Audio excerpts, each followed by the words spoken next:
Labą vakarėlį, baido modus.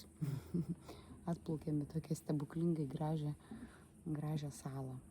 Kaip ir žadėjom į Kokar, bet vietiniai ją vadina Čokar, liktai taip. Tai plaukimas, kapitonė, prašom pristatyti, koks buvo plaukimas.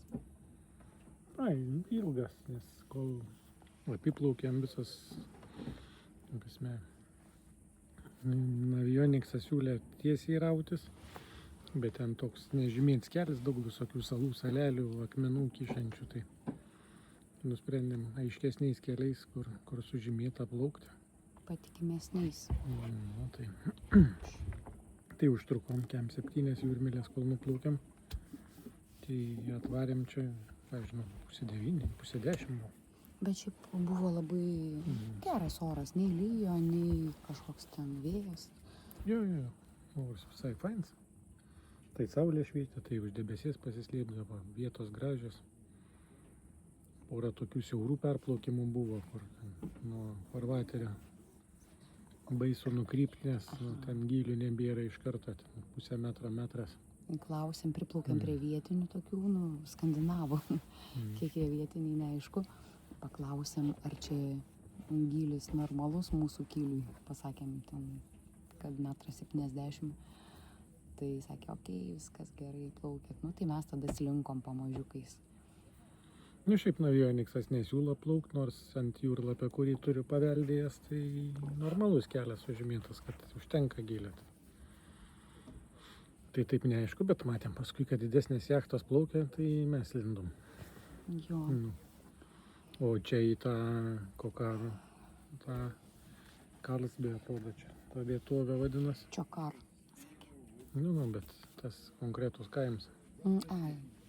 Tai irgi farvateris siauras. 2 laivai vargiai prasilenktų. Arba taip jau labai po įtampą. Geriau nesusitikti. Siauras ir vingiuotas, toks, kol atplaukėm čia. Tai. O atplaukėm uostelį, čia pilna tų laivų didelių visokių visko. Tai čia, Aha, net nesitikėjo. Bus vieta susispraust radom. Buvo dar Paskui kai jau krantų vaikščiojom, tai radom dar daugiau vietų, bet pradžioje atrodė, kad nebebus čia man kur sustoti. O grožis čia tos vietos, tai toks išskirtinis. Nematėm šitoj kelionėje tokių, kaip pasakyti, laukinių vaizdų, sodybėlės be tvorų, viskas taip, visi keliukai raudona tokia skalda, raudona skalda išberti. Kažkaip, atrodo, ir atplaukiant vien akmenų tos salelės jau tokios be medžių, be nieko. Tokie laukiniai visiškai kraštai pasirodė. Ir ruonį matėm. Iškišo galvą keletą kartų, paskui toks išlindos visą krūtinę. Čia morantis. Buvo fainai. Tai va, ką čia dar prieš pat jau čia tą salą įsibangavo, bet ta prasme, kaip Marius sako, čia ne bangos. Bet tai pradėjo smarkiai supt, nebegalėjau megzti. Kilimas nebaigtas yra. Unė irgi nėrė su vašeliu ir nebegalėjom. Tai va, gali parodyti. Kad nėrė dar. Tai va, koks kūrinys močiutėm, seneliui. Tai va, apėjom, kiek išėjo. Čia jie nieko nerenka. Avietėm, apkibę krūmai, pavalgėm, parduotuvė uždaryta. Tai jau nebenusipirkom nieko kažką pasknaut, bet šiaip visko turim. Tai va, bet jau visur nori sustoti, visur fotografuoti, nufilmuoti, pažiūrėti. Žaltį matėm. Tai va, ir ką dar? Ir viskas gerai, ne? Kiek čia mes laiko plaukiam?